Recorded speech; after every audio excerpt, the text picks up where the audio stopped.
È stato un corso a 360 gradi, naturalmente abbiamo puntato soprattutto su quelle che sono le esigenze per gli ospiti della Casa Serena, quindi sapere come si devono comportare ad esempio nelle ore notturne, se devono mettere la pettorina, che tipo naturalmente di segnalazioni visive devono adottare quando guidano una bicicletta, però abbiamo allargato anche a quelle che sono le norme di comportamento in città. Non solo sicurezza stradale, ma anche educazione civica nelle 20 ore di corso erogate dalla Polizia Locale di Treviso a 100 ospiti dell'ex caserma Serena, con tanto di esame finale e diploma. Una iniziativa di inclusione, la definisce lo stesso comandante della municipale Andrea Gallo, resa possibile anche dalla collaborazione con IPA, l'Associazione Internazionale di Polizia, Prefettura e la cooperativa Nova Facility. Un focus specifico è stato dedicato all'uso consapevole della bicicletta, il mezzo più utilizzato dagli ospiti della struttura, ma non l'unico. Abbiamo anche accennato ai monopattini perché alcuni ospiti della caserma Serena naturalmente utilizzano questo mezzo importante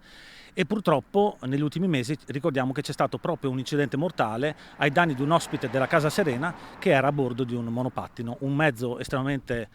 importante perché è molto diffuso ma che è anche molto pericoloso in certe situazioni. Lezioni teoriche, ma anche simulazioni pratiche e già si pensa alle prossime edizioni. È stato un servizio molto apprezzato, tant'è che la stessa prefettura ci ha dato il suo benestare per portare avanti questo progetto che speriamo poterlo comunque riproporre anche il prossimo anno.